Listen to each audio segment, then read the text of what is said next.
life.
Hi, hello everyone. So a very warm welcome to our second webinar of our mini science series titled, Am I Okay? Adapting to the New Norm During the Pandemic. Thank you so much for taking out the time and visiting us today. For those who have joined us on our first webinar, which was about pandemic preparedness, we are thrilled to have you again. And for our new attendees, we extend our heartiest welcome to you too. And we can't wait to see you participate in the very interesting conversations we'll be having today. My name is Nishat, and it is a pleasure to be your host again. I'll be launching a poll shortly to see if you can hear and see as well. So let us know. It'll be launched in a bit.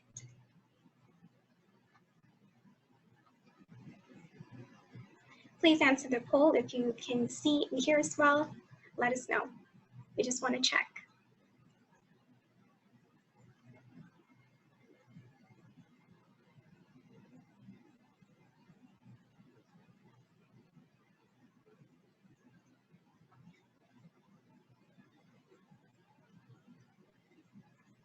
I'll let it be for a little bit until everyone has answered the poll. Please let us know if you can hear and see as well.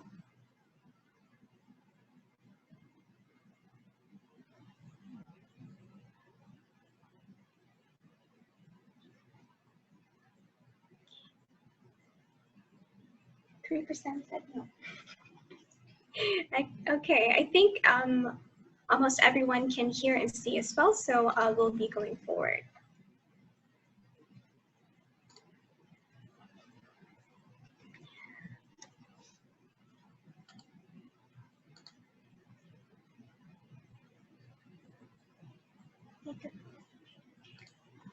All right.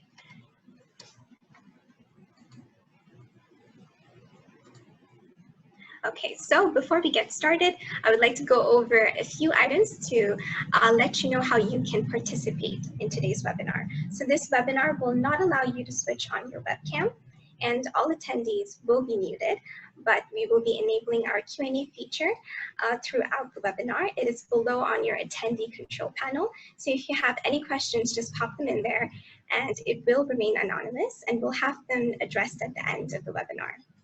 And please note that this webinar is being recorded. So if you miss anything, don't worry, we'll be sending around the recording upon request when it's available. Great, so let's dive in. So to give you a quick background, the Mini Science Series is a very special set of online webinars brought to you by the organizing committee of the Monash Science Symposium 2021, an incredible legacy laid out through the years by postgraduate students from the School of Science here at Monash University, Malaysia.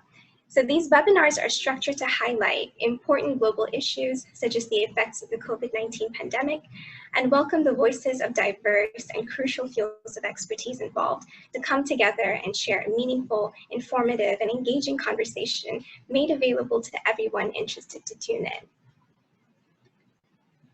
So today's webinar will visit a topic of growing concern. Fear, worry, and stress are normal responses to perceived or real threats, and at times when we're faced with the uncertainty we're experiencing in the context of the COVID-19 pandemic. And added to the fear of contracting the virus in a pandemic are the significant changes to our daily lives. Our movements are restricted in support of efforts to contain and slow down the spread of the virus. So faced with these new realities of working from home, temporary unemployment, homeschooling of children, and lack of physical exercise and physical contact with family members, friends, colleagues, it is important that we look after our mental as well as our physical health. So today we have lined up an incredible panel of speakers who are making key contributions to education, psychology, psychiatry, and nutrition, areas of expertise that are immensely related to our topic of interest today. So we have our chairperson today, who is Associate Professor Song Keng Peng from the School of Science at Monash, Malaysia, who is currently the Deputy Head of School. His current research interests are in the molecular pathogenesis of infectious diseases, in particular periodontal diseases. Next, we have Professor Elizabeth Jones, who has been an academic in psychology for over 30 years. She is currently the head of Department of Psychology at Monash, Malaysia. Her research is in organizational and health communication, as well as health service delivery. We have Dr. Ida Sharinaz, who is a senior lecturer and a psychiatrist at University Malaya Medical Center, and her interests lie in the study of mood disorders such as depression and anxiety. She was also a part of revising the Malaysian Clinical Practice Guidelines on Major Depressive Disorders, which was launched just recently.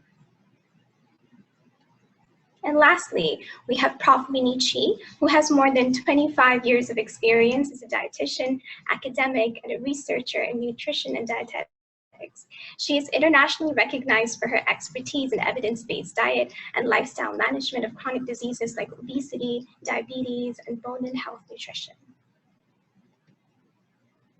We will have time to hear from each of these speakers to gain a better understanding of the impact this pandemic can potentially have on our health and how we can prioritize and nurture our mental and physical health during these trying times.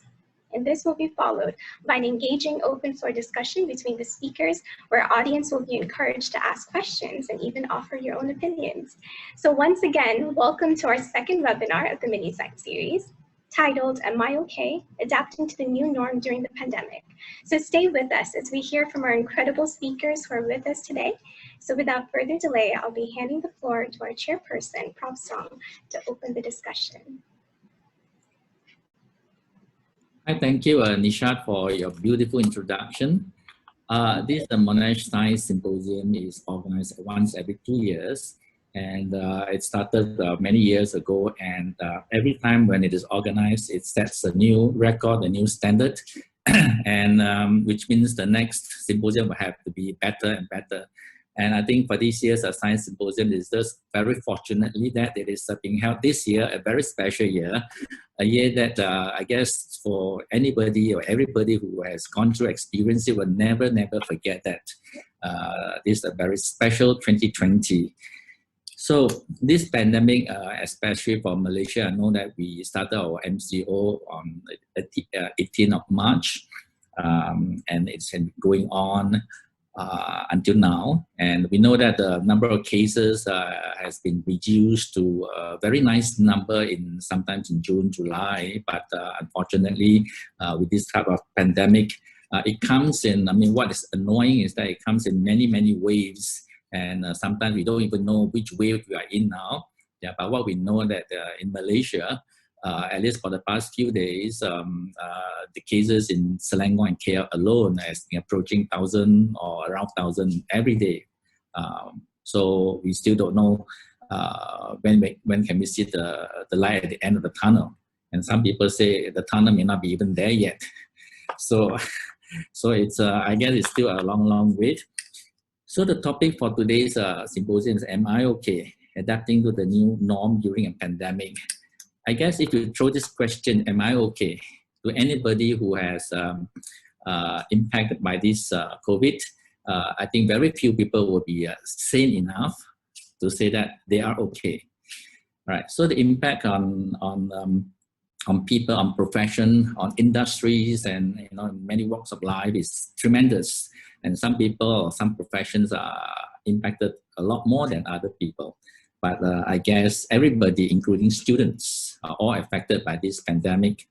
And we know that after this pandemic, even when it is over, we are not going to go back to normal again. There's no more old normal, right? It is something we call a new normal. And especially those in the teaching profession, many people have asked, after this pandemic, can we go back to classrooms? Can we start our lectures? Unfortunately and fortunately, we said, no, we're not going back to lectures anymore because it's online. I mean, a lot of things will be online. Whereas, I mean, we still go back to campus for different types of activities. But when it comes to lecture, a lot of this lecture will be converted to online mode, right? So this has set, this COVID has fast-tuned our way of life, and it actually changes a lot of what we do, what's called the normal in the past. All right, so we are facing this norm. So I guess, am I okay? It's not. It doesn't really matter that much because everybody is not really that okay. The most important question is, are we able to adapt to this new norm and then move on from here? All right, we have to move on. I mean, there's no point of clinging to the past and complain every day. We just have to find a way to make new life and to just move on with the new, whatever that's new to us. Right. So I'm happy to introduce our first speaker, Professor Elizabeth Jones, who is currently, as mentioned by our MC, Nishat, who is currently the head of the Department of Psychology at the Jeffrey Chia School of Medicine at Monash, Malaysia. And she just told me that she's currently still in Brisbane and is not able to travel to Malaysia yet. I hope she is able. I mean, our airports will be open soon. I know this is a big hope. Even for me as well. I mean, what I like the most is travel. So I can say that I'm impacted quite a lot as well because I can't travel.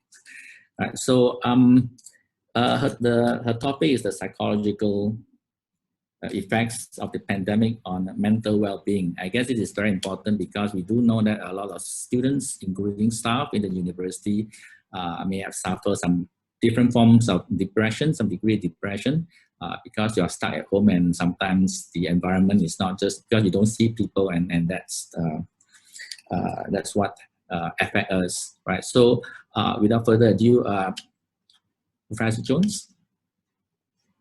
Thanking you for that introduction, and I'll just share my screen with you.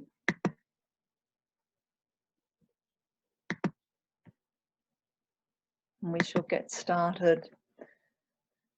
So yes, I'm looking at the psychological effects of COVID-19, and that comes from my background of over 30 years as a psychologist and someone researching psychological well-being. So I think the first question is, what's the impact been on mental health of COVID-19? And we're now at the point where we've been able to undertake many, many studies across many, many countries with many, many people. And what we've found is that COVID-19 has had a significant effect on mental health globally. It doesn't matter what country we've been looking in. We see that rates of depression, anxiety, stress, trauma are all up. Eating disorders and self-harm, particularly in younger people, have increased. And we're seeing that in both research studies, but also in presentations at hospital facilities and to health professionals. And in fact, what we're finding is in some of these studies, up to 33% of people are meeting what we would call a clinical cutoff. So that's the point where we would say that someone was had a psychological disorder. But what we find is that those effects are not affecting all people equally.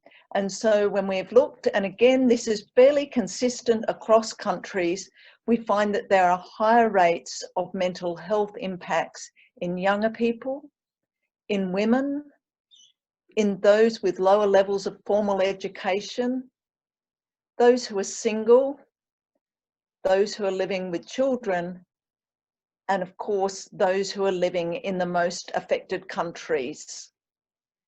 What we also have found, and there have been many studies again looking at this, is that there are also high rates of mental health problems in healthcare workers, those working in hospitals and those working in aged care facilities.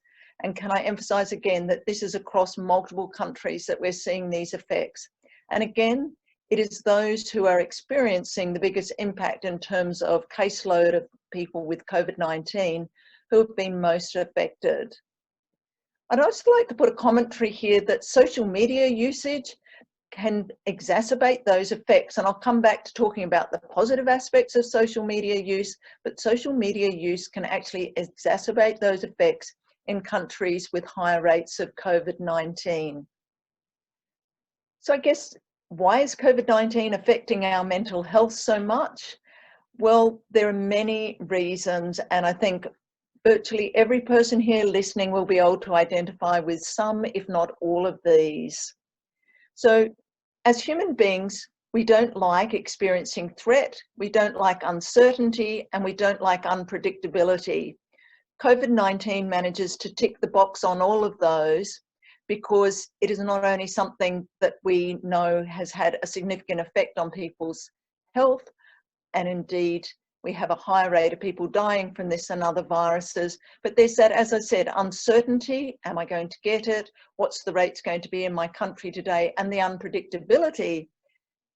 A country like Malaysia had that period where we thought everything is going well, and then so quickly it can flare up again. There's also the financial distress and job losses people have experienced. There's social isolation, and that can be from family, it can be from friends, it can be from our social groups, which can be so important to the well-being, particularly for older people. So we are isolated from all of those. Although some people may say, I wasn't isolated enough, because of course there's an impact for those who've been working from home of sometimes having too many people sharing that same space. So there's been a change in our everyday habits too.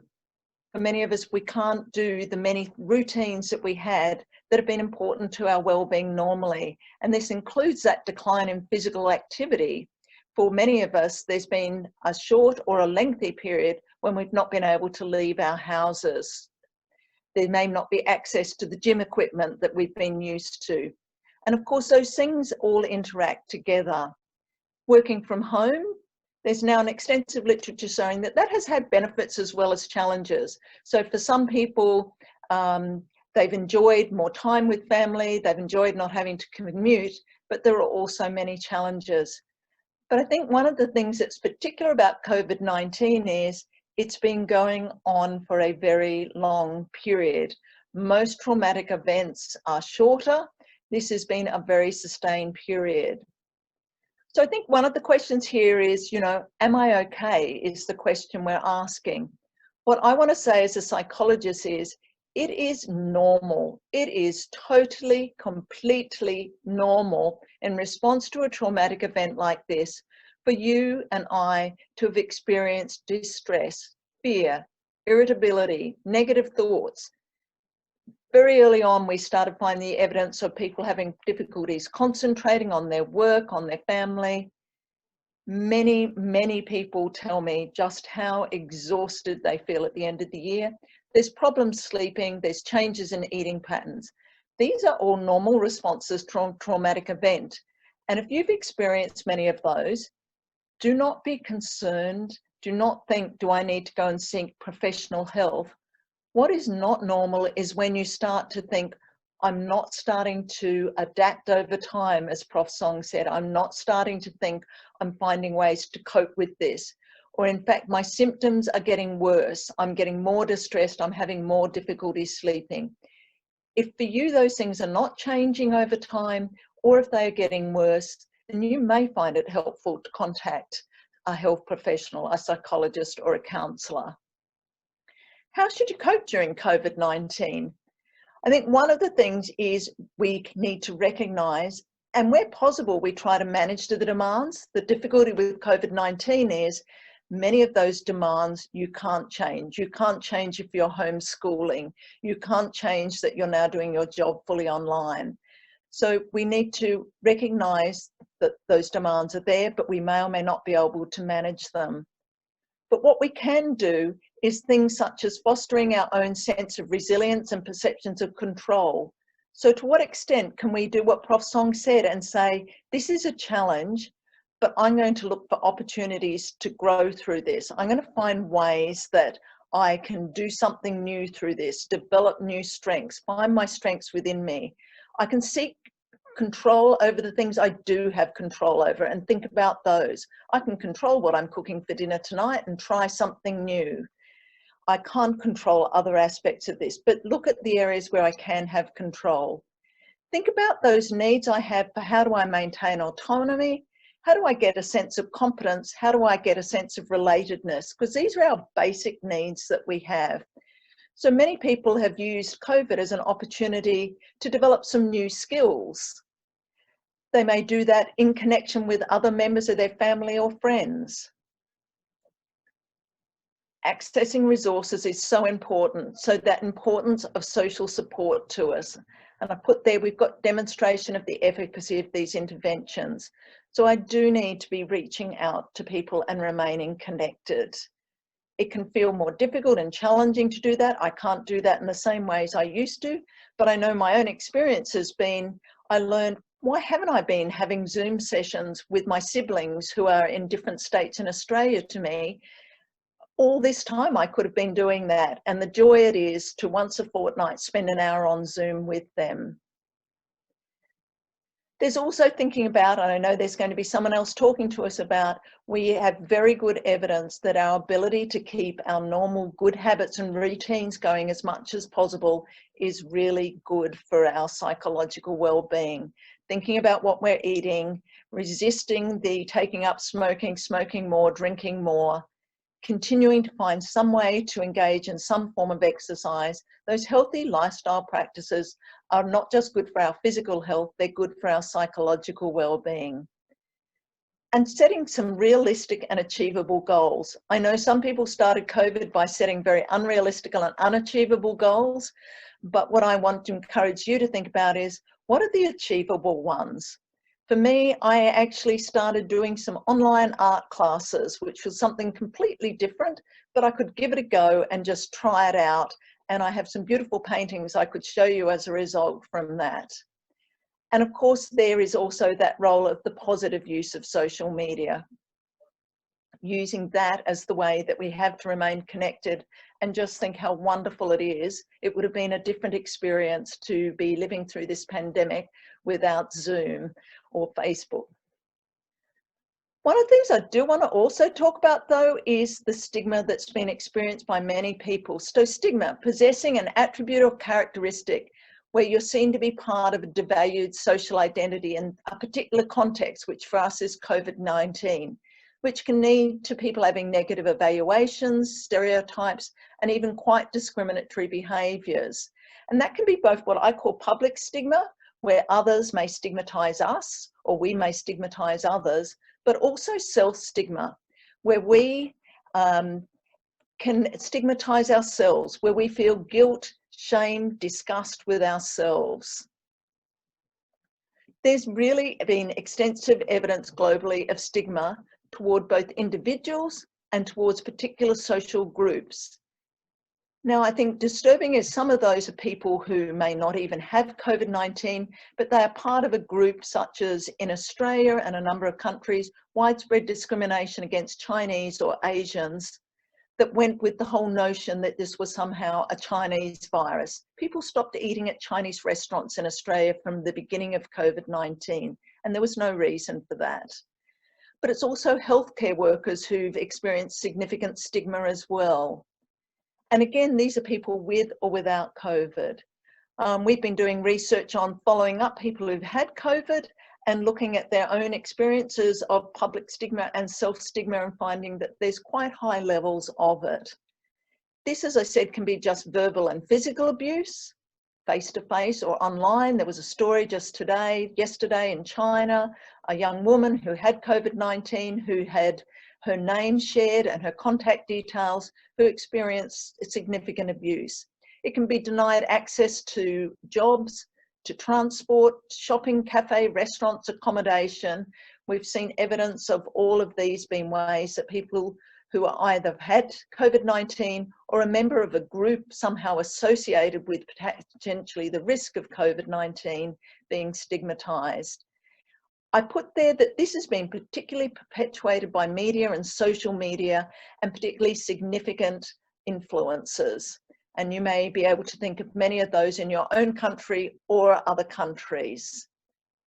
The importance of this is stigma has significant effects on people's physical and psychological well-being. It's not just something that people can easily shrug off. It can have quite significant effects. It also is detrimental to all of us because it can stop people accessing testing, treatment, and in turn influence the ability of contact tracers to effectively follow up and prevent the spread of the disease. So it's not just the individual that's affected, it's we as a community that are affected by that stigma. And so I ask that we all think about supporting those who may be experiencing stigma and think ourselves about how not to perpetuate stigma. How do we use our social media wisely? How do we not share misinformation? I've put here a list of, this is a lot of work done on stigma reduction, and they've been talking about how do we actually apply this to COVID-19, and just some simple reminder messages here I think that are important for all of us, that we ensure the privacy and confidentiality of any individual who does have COVID-19. We don't need to share their names with anyone else. That we avoid using words that stigmatize. We can call it COVID-19, not the Chinese virus.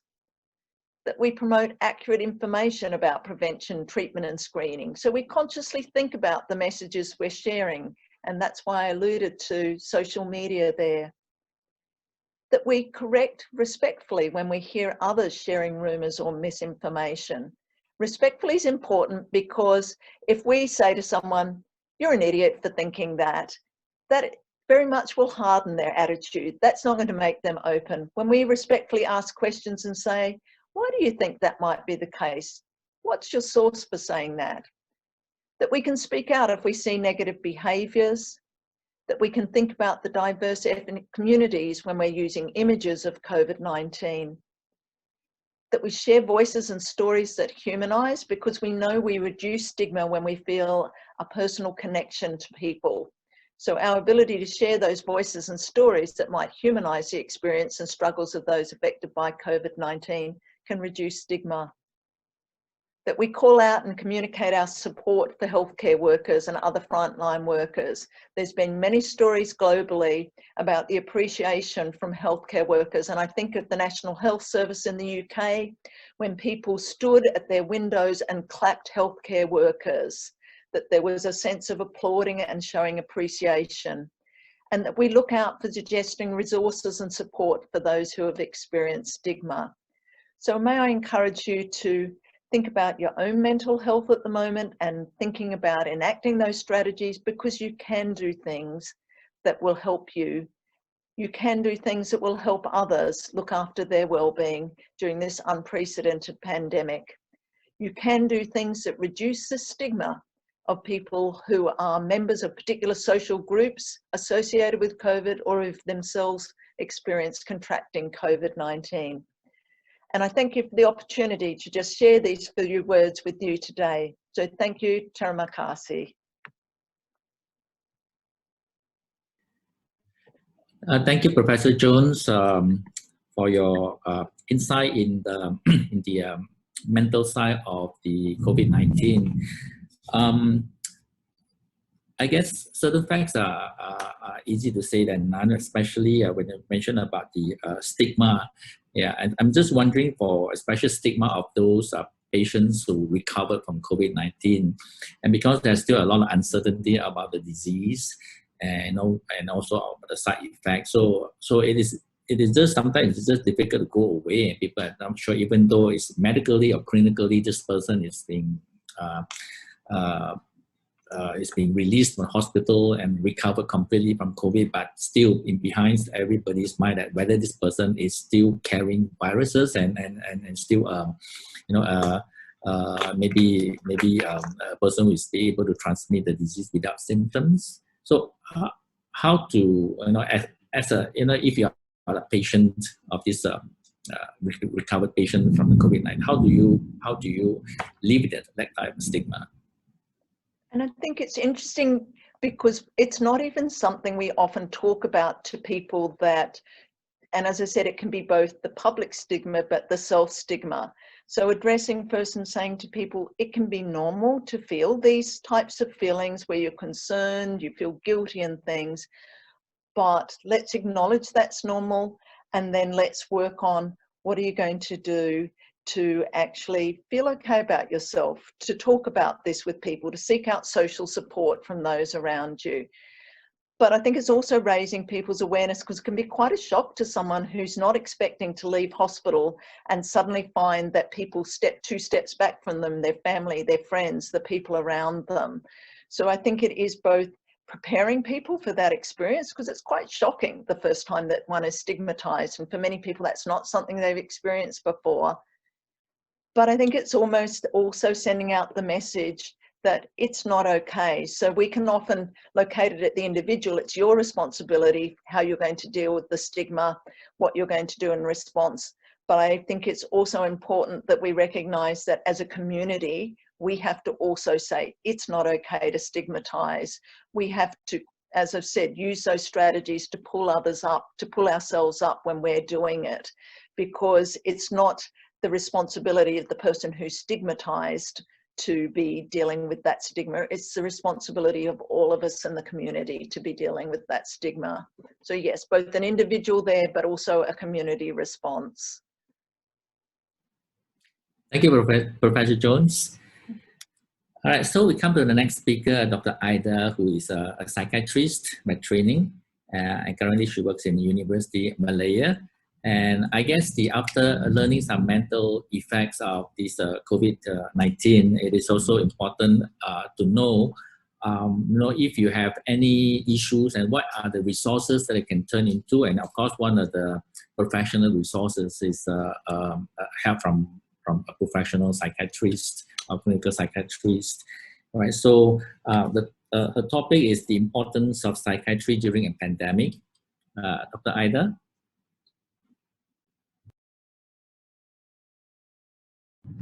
Hello. Hi, everyone. Thank you, Prof. Song. Can you hear me well? Okay, let me just get my slides ready. Okay. All right.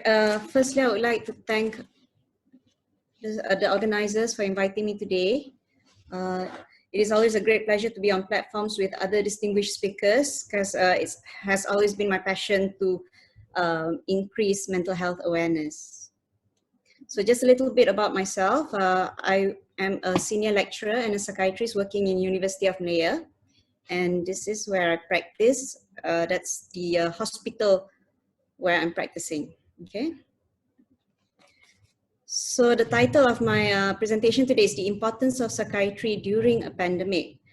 Firstly, I'd like to emphasize that psychiatry is important even not during the pandemic. It's just important anytime, okay? Because as the WHO has defined, there's no health without mental health, okay? And everyone has mental health. And mental health, when we talk about psychiatry, people are always associated with mental disorders, but mental health encompasses of mental issues, mental wellness, okay? And when we come to the point when it needs help, then it can be, we need to consider mental disorder, okay? So this is the outline of my presentation. So Prof. Jones just now had mentioned about the emotions and the expected reactions during the pandemic. So I'll be talking more at who is at risk, some clinical perspectives, what to do when we're in a difficult situation, and where to get help.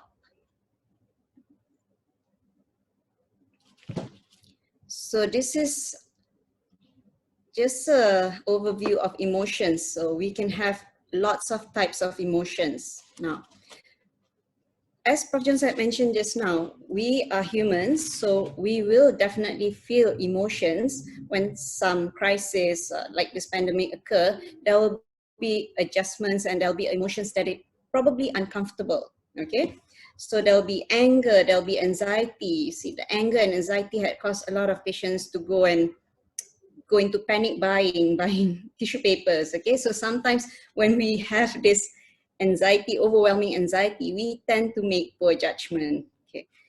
And then of course the isolation, the loneliness, okay? That's an array of emotions. So it's okay to have these emotions, and it's okay to acknowledge it and understand why we have it, okay? Because if we are very uncomfortable with our emotions and we feel that we should not feel these emotions, this can lead to overflow of unhealthy emotions. So when unhealthy emotions occur, there is a risk of you developing mental illness, okay? So why is emotions important? Emotions helps us to survive, and emotions helps us to make decision and take action. But when we are unaware of our emotions, when we have poor emotional intelligence, this is not healthy. So I'd like to see mental health. It's more like a spectrum. You see, when you're on the green side, so you're okay. And then when you're, reaching at the yellow zone, you're probably struggling, but you still can go on. But when you're already reaching on the other side, the red line, so you probably need help, okay?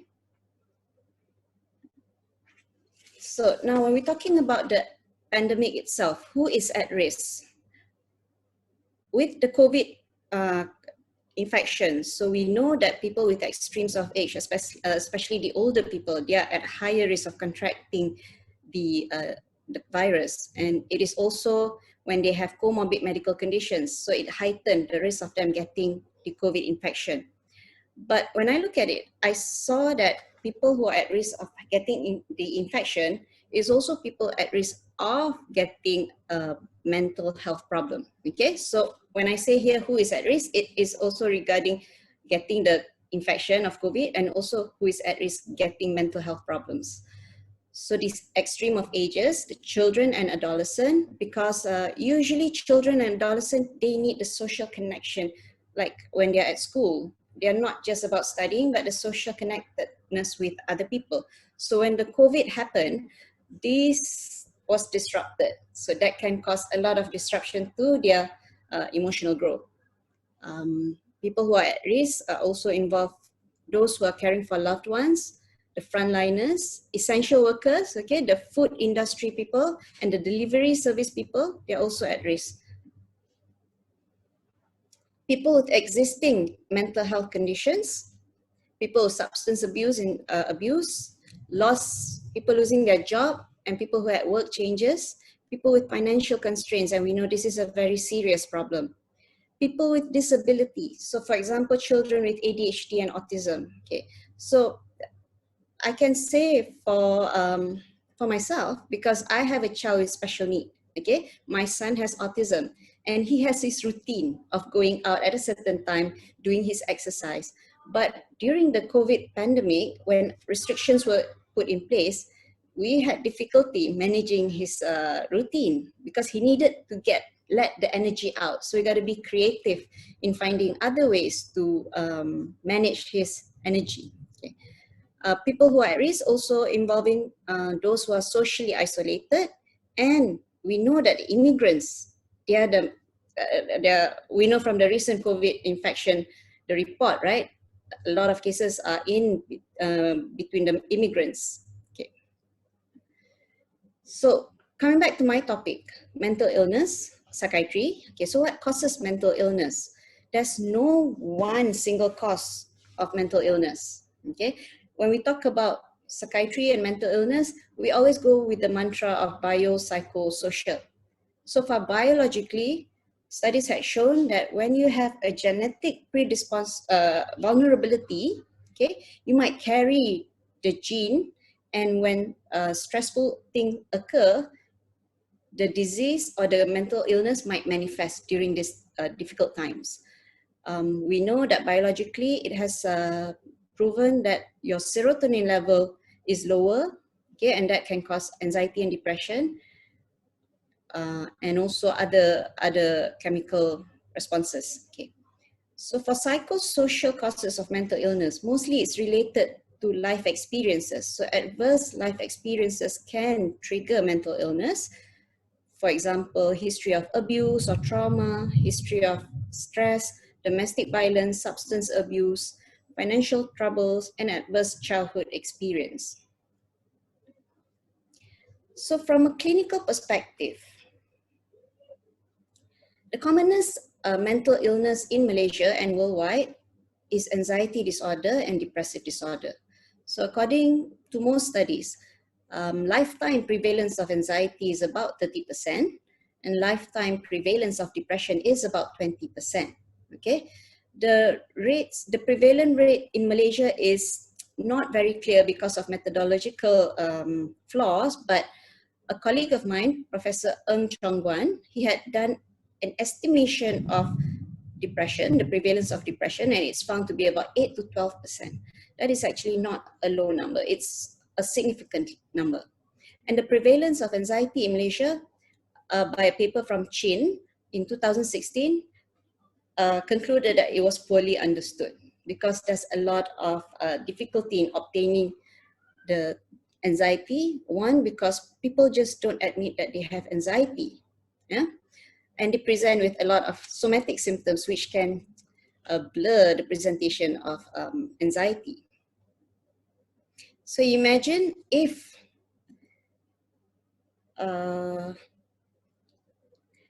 in your lifetime, probably about 30% can have anxiety, okay? So, and usually stressful period will trigger the anxiety. So what we were thinking is that could the pandemic brings rise in presentation of anxiety? So this is something interesting. Let me just start with a case vignette. So this is a colleague of mine, Mr. L. He is a male, 49 years old. He's married with 4 children. He's an academician and he's at the peak of his career. He just got promoted, okay? So he has a family history of anxiety, and the sister is on treatment. Personality-wise, Mr. L is a high achiever, and he is on the anxious type, a perfectionist, okay? So he was doing okay. However, during the pandemic, when the government announced MCO, it has affected him tremendously. Now, why did it affect him? He started having thoughts of fear, bringing back the germs to his family. Okay, he's a family man. He reacted negatively towards the movement restriction. He felt like he was unable to control his life. And the worst thing, when I asked him, he said that he felt that he was going crazy. Okay, he kept asking me whether did he have schizophrenia. So he felt like a bad father as he was unable to bring his family members out for shopping and having meals outside. To us, it may sound very trivial, you know, shopping and meals. We can postpone that, but to him, he equate that to him being a bad father. The interesting thing about him is that he became very aware about his sneezing, and he had disturbing thoughts continuously that he should not be sneezing. So this kept on repetitively occur in his mind. He started having sleep difficulty. He was anxious about not being able to sleep. Okay. And because he's an academician, so he was asked to go on rotational work from home. Because of this, he felt worse, okay? Because going to work gives him some sense of control, but asking to be at home totally disrupted his thinking. So he started having problems with his spouse because he kept on bombarding her with repetitive questions and needing frequent reassurance. So family members starting to feel, heavy. So this is the time when the wife actually came and asked for help because there's already disruption of relationship and functioning. So what is the diagnosis for this colleague of mine? He has generalized anxiety disorder, whereby he has general worries about every single thing, and it's trivial things, and he became, the reaction is more than the normal expected reaction from an anxiety. Okay, so from the clinical perspective, the pandemic, we are aware that it is a very difficult situation. We are not prepared for this, okay? We never thought that this could happen. And we can consider this as a crisis. So this is a very stressful situation, and stressful situation can be considered as a stressor. Okay, so for people, as I mentioned just now, 20 to 30% of people may develop anxiety or depression in their lifetime. So perhaps the pandemic could be the triggering factor. In the past, maybe they had vulnerable factors, but they were asymptomatic, so they were functioning fine. But when the pandemic occurred and it triggered, it manifested the anxiety to a point where it disrupted the life, the functioning and interpersonal relationship. This is when this is a red light, okay? So it means that this is a disorder and you need to seek help. Now, what about those with existing mental illness? Few things can happen. So with existing mental illness, if they're stable, the pandemic can cause them to have a relapse for several reasons. One, because of the movement restriction, their appointments and follow-ups were postponed, okay, because of the healthcare burden. So it was postponed to a later date. So with this postponement, they might not get their medications. So when they're not on medications, it increases the chance of them to have a relapse. Another reason could be they are too worried about the virus, contracting the virus, so they might avoid going to the clinic even though the appointment was given. So I talk mostly on anxiety and depression because those are the commonest mental illness. But of course, other illnesses should not be forgotten, such things as traumatic stress disorders, okay? Those with bipolar mood disorder, schizophrenia, substance abuse, okay? So what do we do? Let's talk. This is actually a campaign done by KKM last year. It was launched by KKM as they realized that mental health issues are on the rise. So they created this mnemonic, TALK. So T stands for tell someone about your problem, okay? Tell someone you trust about your problem. Ask for help. reach out. And if someone reached out to you, listen without judgment and know where to find help. So this is quite important, because sometimes when people come to you, you feel that you want to help them, but you are unable to because it's beyond your capacity. So do not feel compelled to advise them, just giving them advice, not as, how do I say, maybe it's better if you leave it to the professionals to deal with their problem if it's beyond your capacity to manage them. Okay, so some of this, where do I get help? Where to get help? So these are the numbers of mental health helplines that is available. According to the survey from the KKM, there is an increase of these helplines. They're getting calls from people needing help. So that is one, mental health helplines. The other one, we can consider online services. During the CMCO, some of the clinics are probably not accessible. So I've searched online, and they do offer some psychotherapy or counseling services online. Apart from online services, there is still the availability of face-to-face consultation. So if you're in the university, or if you're students, you might want to consider going to the counselors, because they are trained to help identify problems. So that is one option, going to the counselors. And I'm talking from the point of a psychiatrist. There's access to service to psychiatry, two types. One is from the government side, and the other one is from the private side. So let's talk about health clinics first. Health clinics means klinik kesihatan. Okay, so this is by the government. If you feel that you need some kind of help with your mental health, you can go there and see the doctor there. So the doctor will assess you, as they have some basic knowledge to identify mental health problems, and they can write a referral letter. Okay. If you find that going to the government clinic is a bit difficult, there's also the private GP clinics. So after getting the referral from either the GP or the government doctors, you can go to hospitals. So hospitals has an outpatient clinic and emergency unit.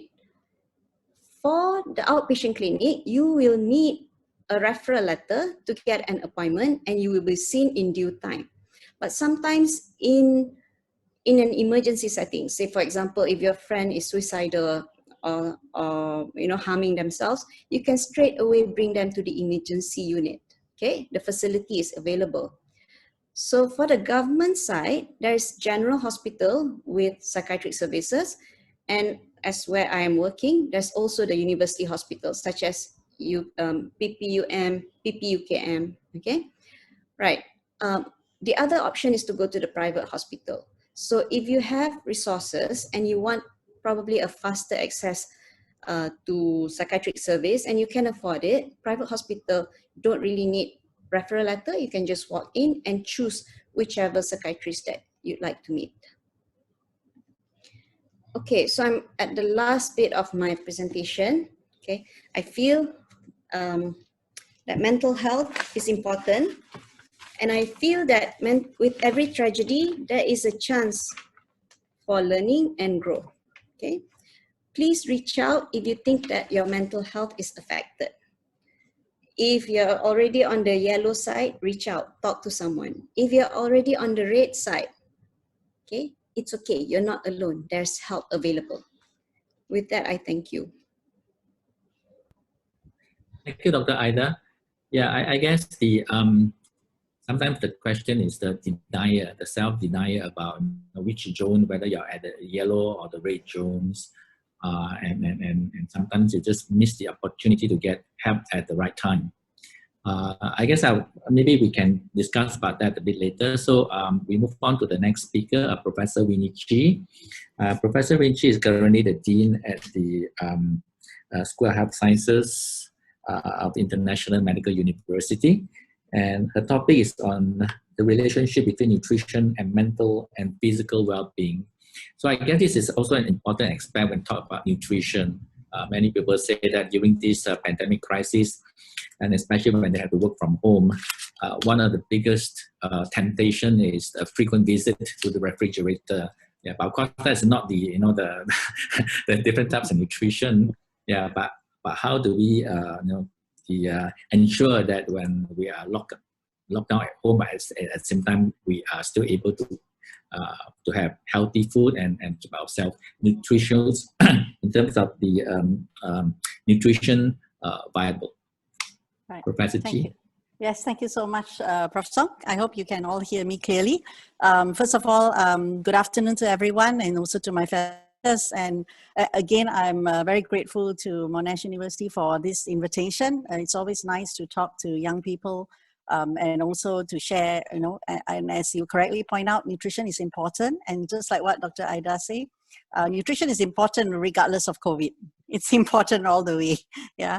So the topic that I was asked to speak about is actually about nutrition, mental, and also physical well-being.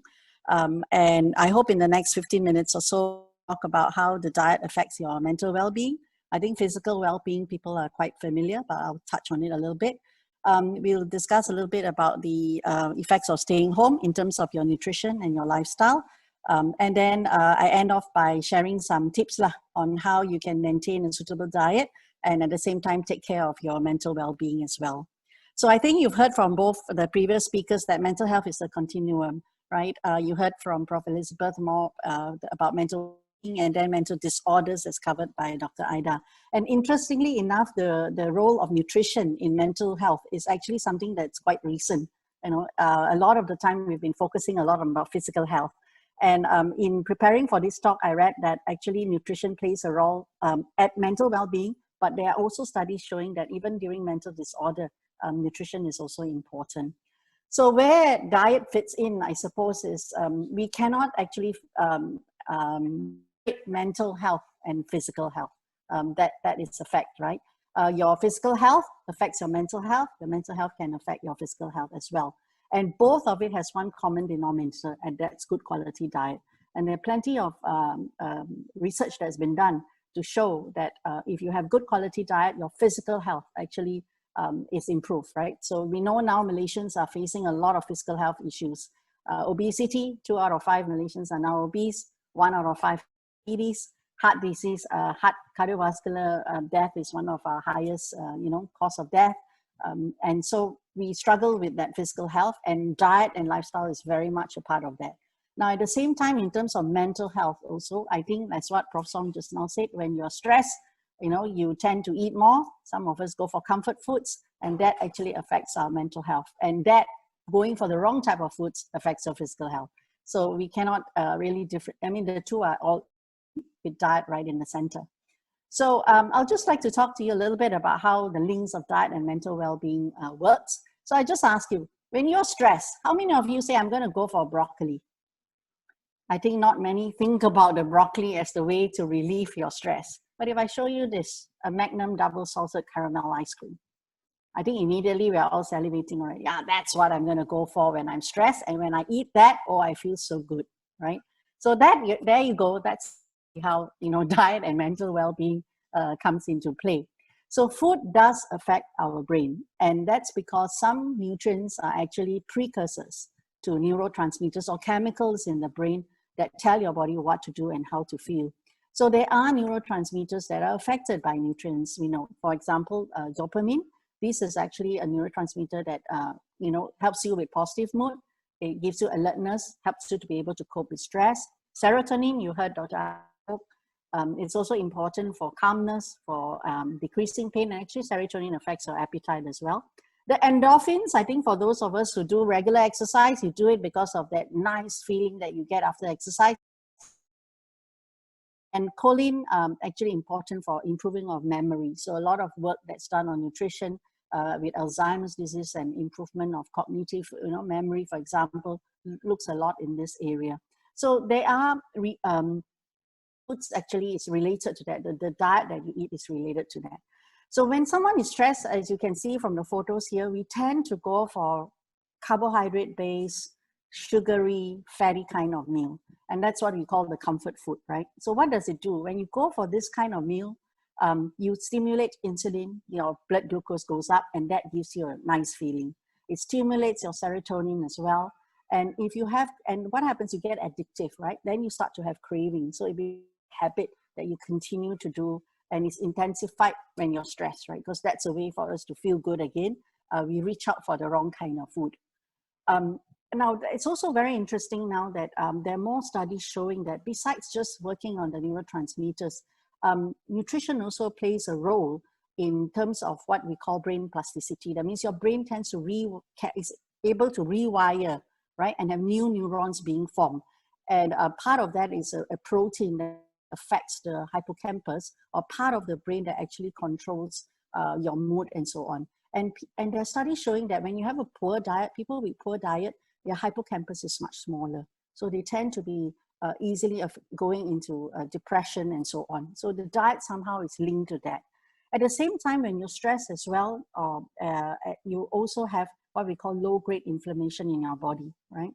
And this is where nutrition plays a role, because certain nutrients are anti-inflammatory, and antioxidants. So that will help to reduce this inflammation that somehow affects your brain and how you feel. But a lot of work currently is now very interesting, is talking about the gut-brain axis. How actually food and your gut and your bacteria in your gut is talking to your brain.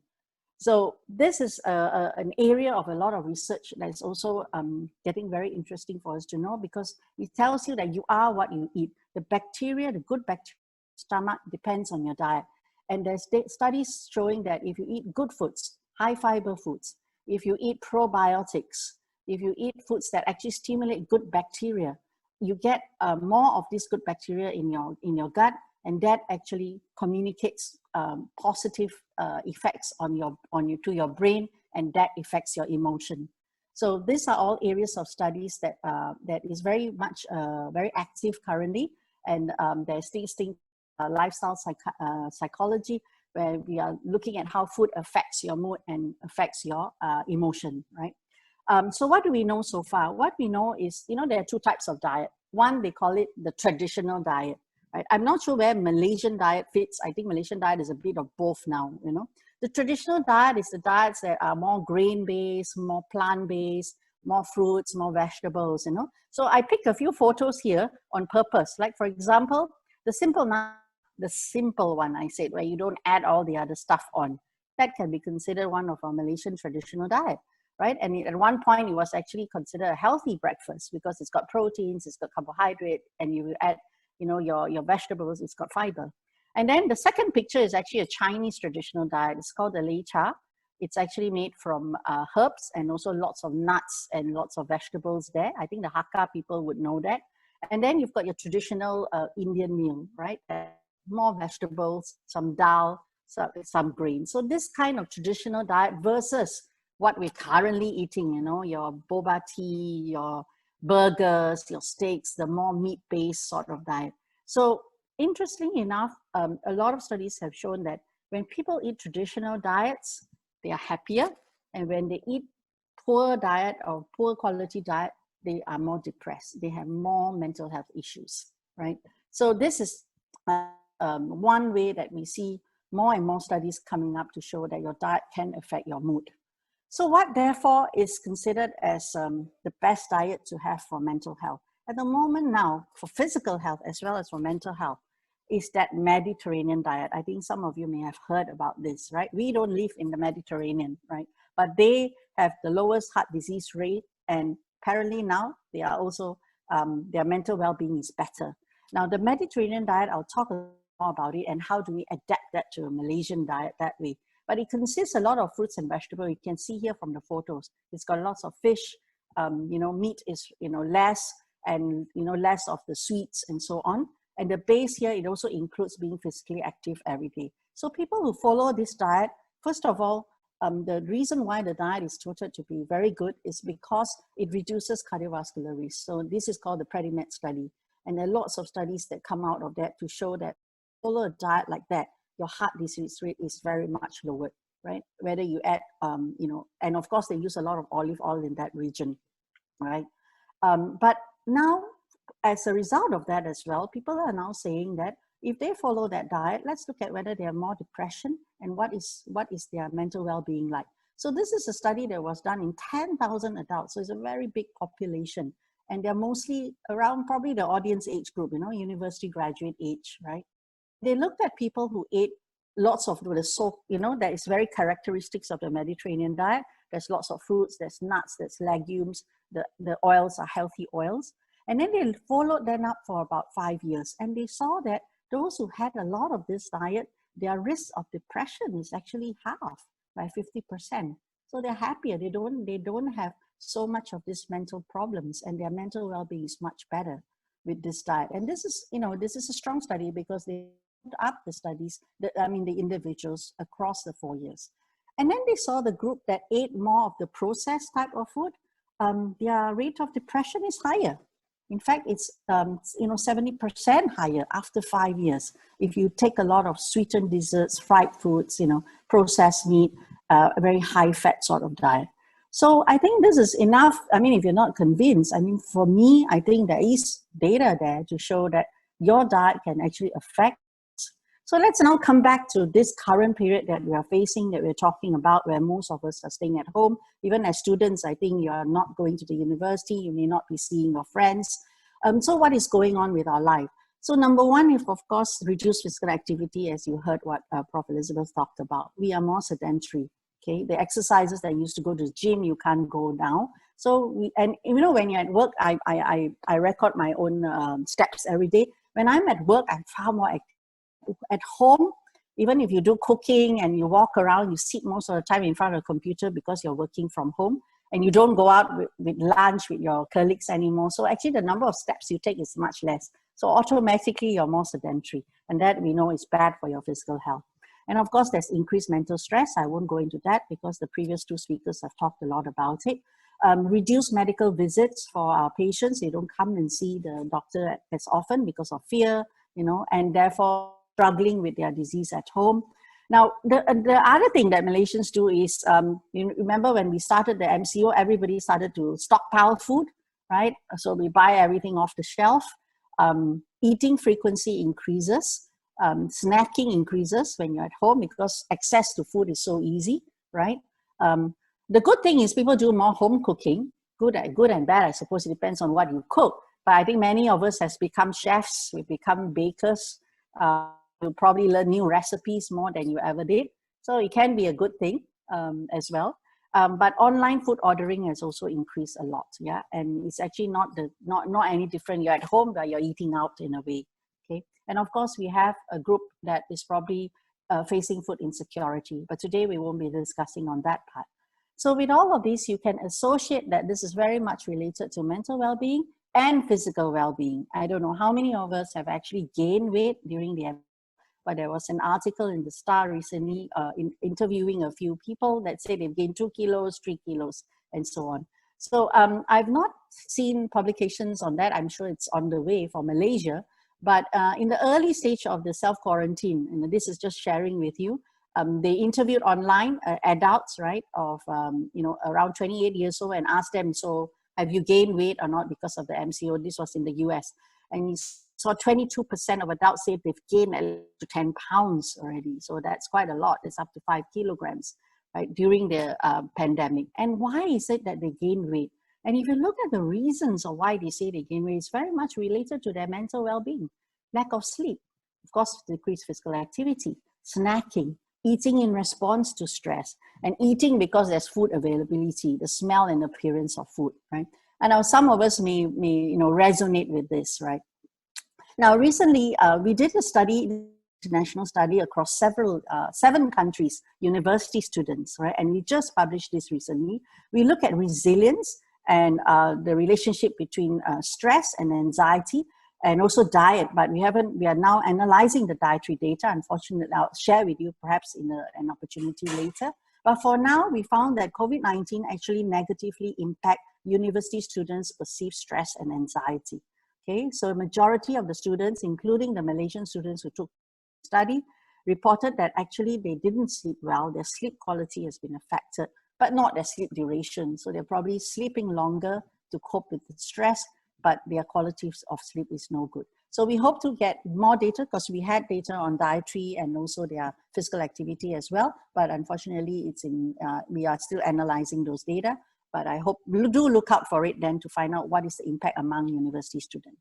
So let's move on now to, okay, what can you do about it? So, you know, that there's all this issue and diet plays a role. So what is the healthy dietary pattern that you can practice to improve your mental and physical well-being? Of course, we come back to the Mediterranean diet.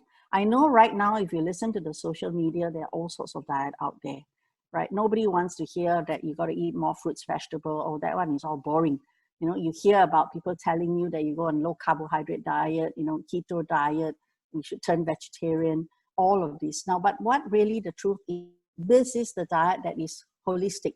It's a total diet. Don't take any food group out of your diet. It's not wise to do that, because every food group plays a role. So if you kind of follow this principle of what is the most healthy diet at this moment now, with evidence that it helps to improve your physical health and your mental well-being, can we learn from this? So let's analyze this, and later I will help you translate that to a Malaysian diet.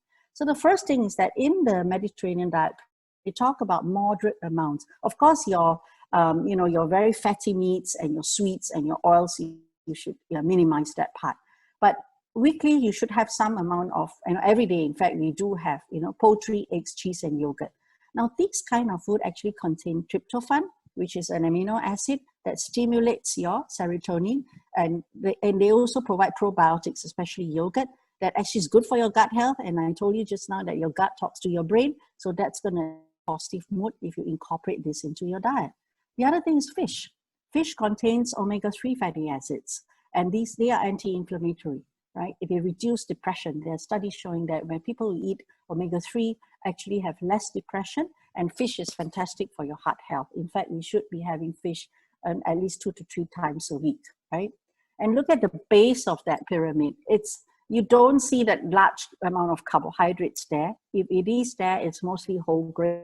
And you see lots of fruits and vegetables, and they're of different colors, and that's very important. Tomatoes, carrots, dark green leafy vegetables. There are lots of nutrients there, zinc, selenium, vitamin B, that's important for your brain function, right? And the fiber itself, as I showed you earlier, affects your gut microbiome. They are prebiotic fibers that actually helps to cultivate good bacteria that tells your brain to feel good about it. Right? The antioxidants that's available in these fruits and vegetables, the polyphenols, and this is also the diet that also is currently now tutored for prevention of diabetes, right? Because of the high fiber, the antioxidant amount in there, the fish in there as well, and generally a healthy diet. Now, herbs and spices also interestingly play a lot of a role, because it boosts immunity and it's important. And there are studies showing like turmeric is important for mood, right? And the type of oil they use in the Mediterranean diet is mostly healthy oils, right? In Malaysia, we use, palm oil a lot, but that's nothing wrong with that. But if you have, if you switch over to the more healthier oils, like the polyunsaturated oils, like the Mediterranean diet, olive oil, yes, they're expensive, but you can go for blended oils. Now, that also is important for heart health, right? And of course, the Mediterranean every day being physically active. So if you exercise, that's where you boost your endorphin, you improve your mood, and of course it beats obesity and diabetes, right? So how do we then take this Mediterranean diet and make it into a Malaysian Mediterranean diet, right? So we can take the principles from there. Now, our latest NHMS study show 70% to 80% of Malaysians don't eat fruits and vegetables. We can achieve 5 servings of fruits and vegetables a day. We need to change that, right? So if you want to have better mental well-being, think about adding more fruits and vegetables in your diet. Having fish at least 2-3 times a week. Choose fish more often. If you're going for your carbohydrates, that's fine. But if you have a chance to use brown rice, to use whole grain bread, go for that one more often than you do the whites. If you want a snack, look at nuts, at legumes, look at seeds, because these contains very rich omega-3. They contain fibers, and this will help you with mental well-being as well as physical well-being. Less of the sugars, less of the sweets, and use healthy oil where possible. So these are the components of the Mediterranean diet. And you must admit, in Malaysia, we've got all this, right? Our diets are very varied. Our traditional diets are all there. Fruits and vegetables available. Fish is available. Nuts, legumes is available. It's just a matter of choice of what we want to go for. So during this new normal, I'll just end with a couple of tips for you. Number one, don't eat all the time. Create a structure for eating. Plan your meals, your breakfast, your lunch, your dinner. Avoid snacking throughout the day because you put on unnecessary calories as well.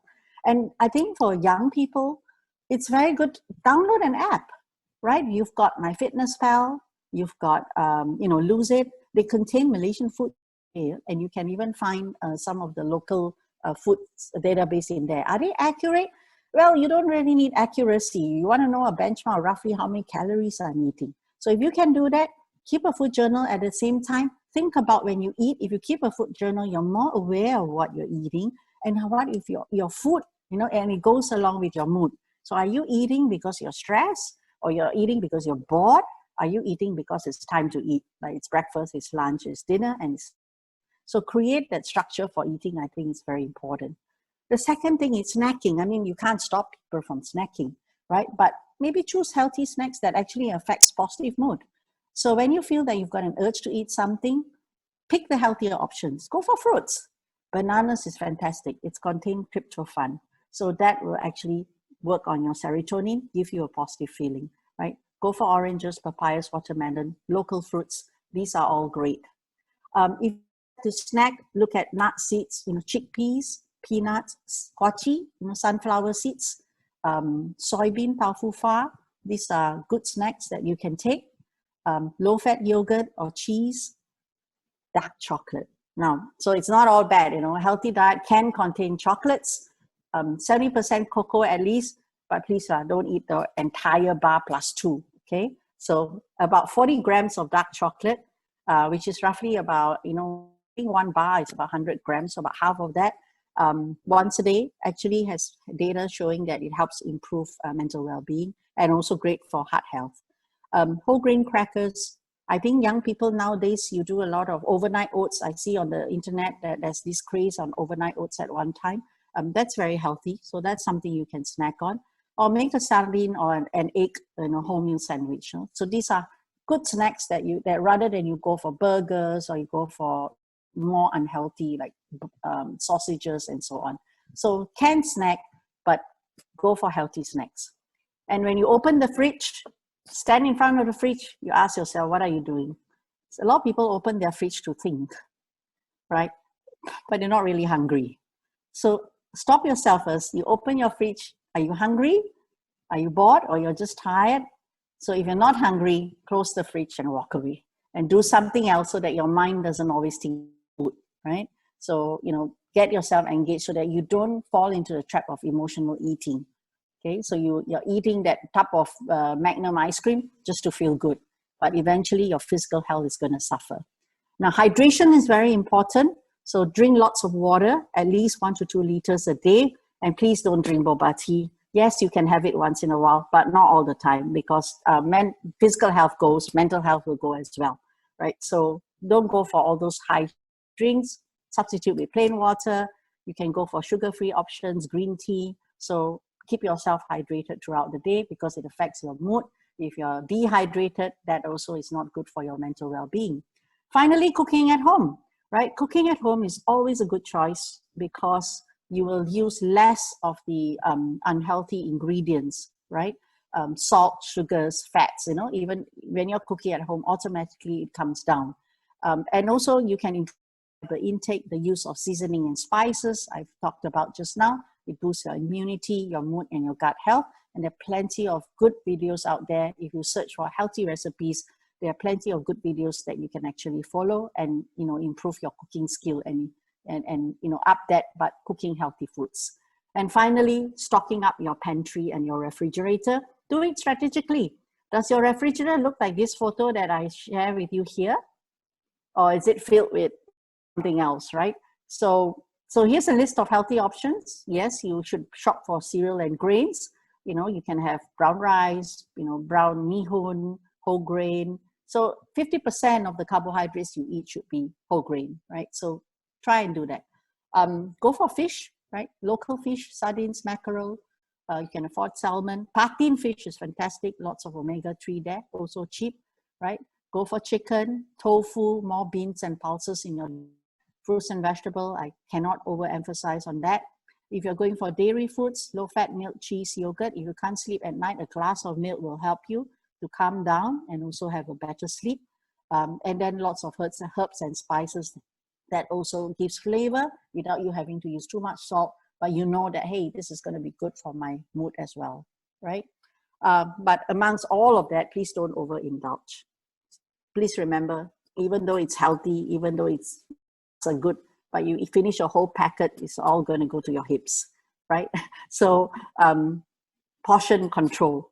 So we're talking about small portions. We're not talking about large portions. And I think most of you have heard about the healthy plate, Malaysian healthy plate.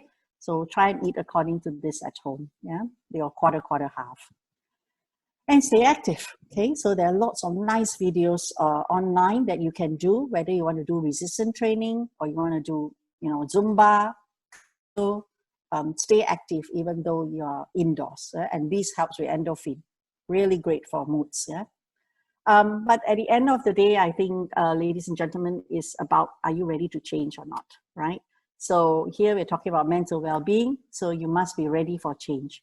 If you listen to my talk just now and you go, oh my gosh, this is really not my diet at all. So maybe you're not ready. So you need more evidence. I need to talk to you more and tell you, okay, hey, guess what? Do you know that when you eat, it actually helps with this and that? So maybe you need to be, you know, more aware. But that's fine, right? People move across different stages of change. If you're already doing it fantastic, then you want to maintain that, right? Or maybe after my talk, you're now contemplating, maybe it's time for me to go and, you know, buy that banana and have that as a snack instead. Well, that's good. So I hope to be able to, you know, motivate you to now actually do it. So people have different stages of readiness to change. And I think when I see my friends, we normally would assess them and see how ready are they. You know? So all these tips won't work if you're not ready for change. Yeah. So you need to think about that as well. And finally, I'll just like to end off to show that we actually did this wellness program in IMU and incorporated some of the things that I talked to you about. So we got this was before MCO. So we teach them how to eat well. We taught them how to shop. We had healthy cooking classes. We had exercises incorporated. And we also partnered with one of the digital health company where they can chat with someone that includes mental well-being as well. And in 3 weeks, so we did this for 12 weeks. It's a 3-month, sort of wellness thing. And we saw that people actually lost weight. Their BMI came down, their blood pressure came down. But the best part, and there was for us, was actually their depression score, their anxiety score, and their stress score also came down significantly, right? So eating healthy and living a healthy lifestyle actually. So I like to just conclude now by telling you that healthy eating patterns are, I hope I'm able to show you that they are associated with better mental and physical health, right? As compared to unhealthy eating patterns. And the effect of certain foods and dietary patterns that do work on your neurotransmitters, your immune activation, and your gut microbiome. And all of these play a role in the relationship between food and mood. However, we do need more research to better understand what's the mechanism that link food and mental well-being, determine how and when nutrition can be used to improve mental health. But for a start, do follow some of the tips that I've shared. And with that, I thank you for your attention. Thank you, Professor Winichi. Yeah, I guess when you mention about like fruits, banana, you don't mean goreng pisang. It's just fresh banana. Yes. Yes. Yeah, I don't mean goreng pisang. Yes. All right. I'll pass the floor in the interest of time. I'll pass the floor back to Nishat, the MC. And there are some questions from the audience today. So I guess Nishat will post the questions. All right. Thank you so much, everyone. This was truly enlightening. And we are so glad that we have a very responsive crowd today. So there is an overwhelming influx of questions. But for the sake of time, we might not be able to go through all of them, but we will try our best until 5:35. So I'll be going through the questions in order of their likes, and also that I would make sure that we have questions for all of our speakers today. So I'll be going through the questions now. So feel free to just weigh in on them. They're not all directed to a particular speaker, so please just weigh in whenever you feel like it.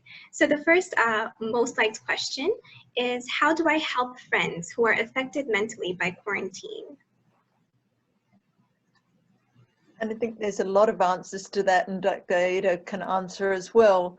But the first thing is that someone knows you're out there, because remembering we're feeling isolated, so the first step you've got is that you are reaching out and making that person aware that you are there. We've talked a lot about those healthy habits today, and I think there's a lot of evidence that people are more likely to follow healthy habits if their friends, their significant others around them are doing the same thing. So to what extent can we be encouraging our friend to go for a walk with us, to think about what we're going to cook for dinner tonight that's positive? But it's also social group memberships. There's been some really interesting interventions being done in Australia at the moment that says belonging to social groups is really protective. Social groups still exist online at the moment, even if people can't go and meet face to face. How do we encourage them to find a social group they can join?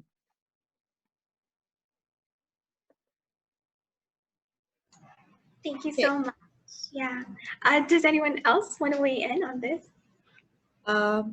Just now, the question, yes. This is what I mean about the TALK acronym, okay? The T, A, L, and K. So when your friend is you can see that your friend is affected. You may want to hear without judgment, and then you may want to ask, okay, so I can see that you're in distress. What can I do to help you? Okay, so instead of giving orders, or you should do this, you should do that, and that's not very nice. Okay, so when we ask them, so they feel heard. So maybe she said, I probably need you to accompany me to see someone. Okay, so that is within your capacity, so you offer them that. So in your own way, you're able to help your friend. Yes, that's very true. All right, the second question, I'll just read it out, is, how do you suggest one can get out of a long period of burnout while adjusting to the new normal? That goes back to what we've been talked about, I think a couple of us, about that resilient mindset, that it can be challenging to do, be able to get that, but for yourself to be able to go, how do I find positives in this situation? What are the things that I do have control over in this situation? And so much I don't, but I can be looking for those sorts of opportunities. I think when I also think about that long period of burnout, it is also, how do I give myself permission to do some of those recovery activities, as well.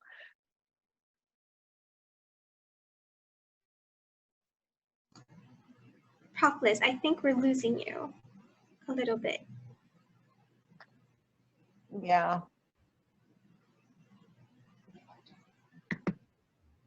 Can you hear me again? Yes, I can hear you now. Yeah, please continue.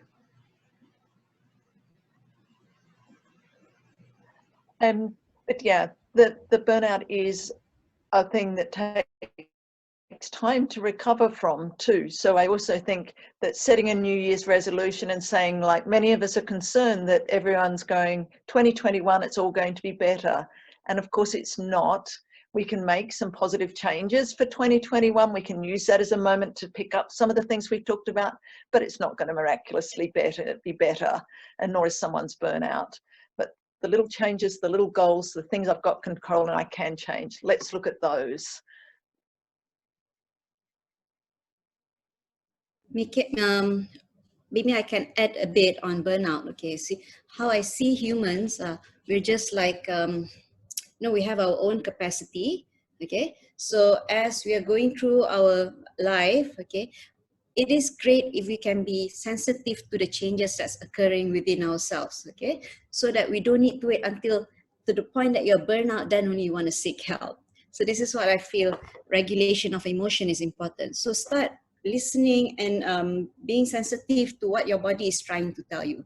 Say, for example, if you start going to work and you start, feeling very stressed out, you don't feel like going to work, you feel dread to go to work. So maybe your body is trying to tell you, look, what is going on?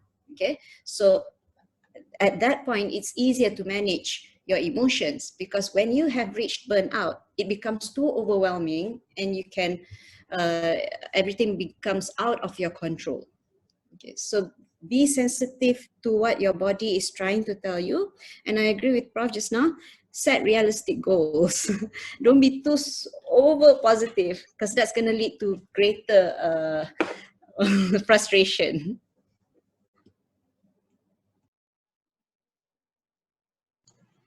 Thank you so much. Yes, I think that answers the question really well.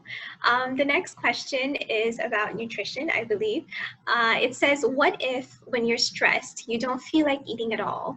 And sometimes until hunger kicks in after 1 or 2 meals. Is it normal? How do you handle this?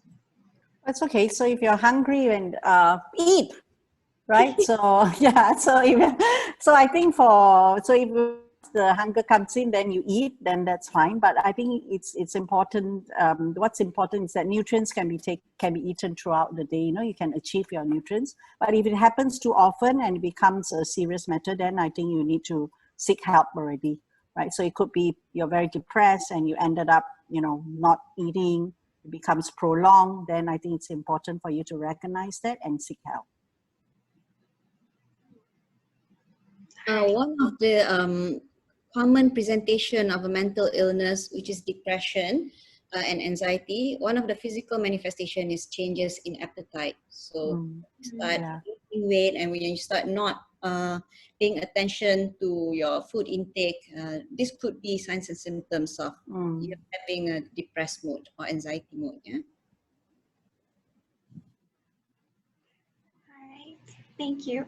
We have another question. This one is about the traditional diet.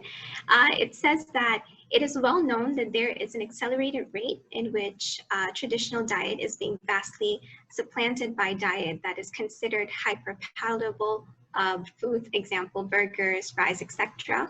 More than just a matter of choice, accessibility, and affordability to healthy food product can also be seen as a prime motivator in what we consume. So what are the steps that we can take to push for a better food environment so that we can all sustain a healthy dietary regime, example, Mediterranean diet in the long run? Yeah, I think there are lots of things that sometimes some of the food environment, as you're absolutely right, plays an important role. And I think as an individual, what you can do is buy less of that. Don't visit them too often. But I think the government plays an important role as well, and to legislate some of this. So we are working together at the Ministry of Health with the Nutrition Department, right, area, and the NCD department. We are putting in healthier choices, for example, so consumer are more informed about the food that they choose. So look out for products that contain healthier choice ticks, right, by the Ministry of Health. You would want to go for that more. We've actually, labeling of calories is mandatory across all our fast food center. The only problem is that they keep it somewhere, or it's so tiny and minute on the wall, nobody looks at it, right? So often I think that and education. So if the public demands for it, then I think there will be more need. Because I have, to be honest, I've got friends who work in McDonald's and all that, and they say, when we have a veggie burger, nobody wants to buy. Right? So there's no demand for it, for healthy food. So why should I provide it? Right? So I think education on one hand is also important. So when the public is more aware and you ask for it, then the food environment will change and provide for it. So it's multi-pronged and it's not one straight answer. But you as an individual, you're aware, go less to such places. go more for, healthy things. Cost is one thing. We are fully aware of that. Healthy food tends to be more expensive. It's chicken and egg because there's no demand. That's why it's expensive, right? So we're constantly having dialogues with several different parties to try and look into this issue of food environment and food availability. A straight solution for you. So it's continuous effort that needs to be done by various parties. Yes, that all makes sense. Thank you. We have this question which says that we are not encouraged to self-diagnose. So when do we know when to seek help? What are the clinical signs or symptoms we should look for to tell us that we need to see a psychologist, psychiatrist? And we've probably got many different answers we could give here to this. And one of them, I think a couple for me is this a prolonged thing? Because we all have mood changes. As we said, when COVID first hit, everyone found it very distressing. But is it something that continues on for an extended period of time? Is it really interfering with your daily life? So is it interfering with your relationships with people, your work? Then that can be a time to call out. So that we have as health professionals.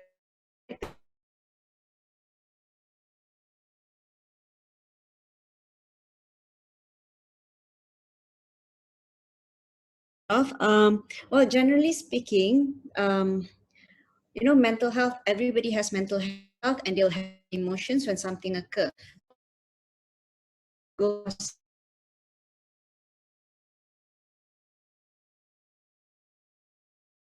Mostly, if let's say if you're a mom, you start to become very angry with your children, you're easily irritated, you're interpersonal relationship, I guess that is like a telltale that is a clear sign that you must seek help. Other than that, yes, you were talking about the self-diagnosis. Sometimes people, when they have a certain characteristic, say for example, they're quite particular about arranging things and making things very clean. So, and they self-diagnose like, oh, okay, I have OCD. So that is something not good, because if you know what OCD is, it's a very, very debilitating disease. You have ruminations and you have intrusive thoughts, okay? And those who are diagnosed with OCD, they really must get treatment. They must have medications. Don't mistaken things like normal characteristic and a disorder. So if your character is making you functioning fine, it makes you who you are, so that's okay. But if your behavior, there's a behavioral change, thinking change, and emotional change, that's when it's a sign that you probably want to seek help.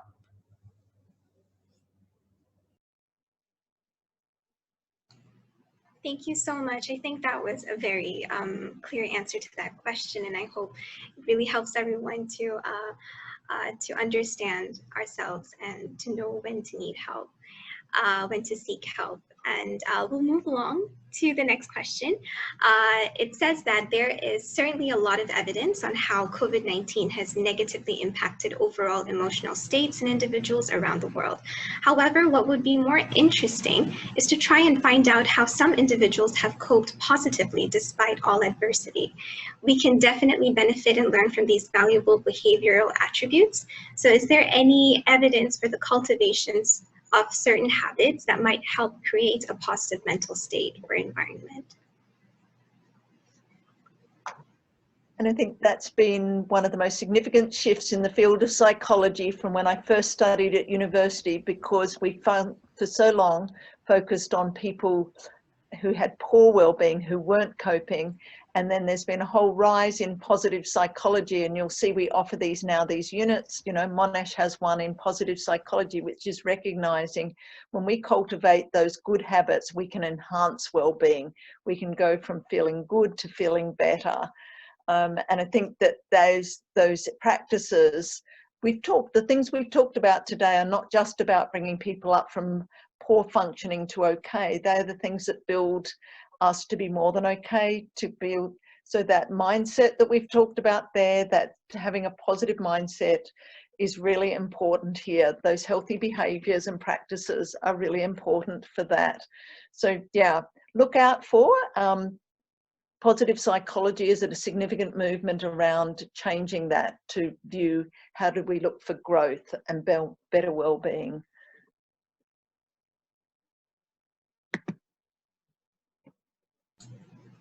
All right, thank you so much. We'll move along. Okay, so what if this MCO period had made me feel like not doing anything, as all the MCO procedures make most of the lab activities difficult, and I feel like Zoom meeting and non-face-to-face contact still feels very foreign and unproductive. It feels like I'm losing my passion on my work and unable to meet my objectives. Do I have anxiety issues? So when you start noticing that you have these difficulties and challenge, okay, it's good. It means that you're sensitive to what your body is trying to tell you. So if you're unsure, why not talk to someone that you trust, okay? And just figure out within your other peers or your colleagues, that, am I feeling the same way as you do? Or am I, my thinking and feeling is a bit too out, you know? Okay, and then you can also try to seek help from the professionals. This is what they are there for. Okay, so if you have any doubts, don't worry, just try and reach out, because adjustment, people react to stress and they adjust differently. So perhaps you're taking a longer time and perhaps you're stuck. So by talking to someone, sometimes it can help you consider some other options that previously you might not even think of. Yes, I think that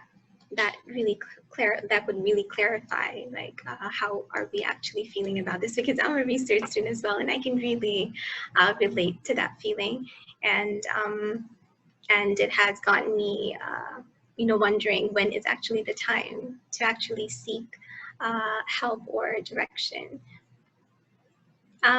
Okay, so we have time to only take one last question, and attendees, do not worry. Due to the high number of questions, we are overwhelmed, but we will try to answer all these questions and publish these answers on all of our social media handles. So do follow us on social media. I'll be sharing the handles with you later on, and we will publish the results, and just like, hang on, and I hope that you had a great time in this webinar. But let's take one last question. How do we curb the negative stigma on mental health? It can stop someone from seeking help. I've come across people that call mental health as a lack of faith. When someone with mental health problems is being affected by this, how can we help them if them themselves is scared to go against the stigma? That's definitely a me question, and it's an interesting one, because one of the projects I've got a series of the Master of Professional Counselling students doing is looking in countries such as Bangladesh and Sri Lanka, where the students come from, where mental health is not even acknowledged as existing for many people. And indeed, it's exactly what you said there, it's seen as a lack of faith. And I think it's that multi-level change we need there, isn't it, where we need institutions educating people about this.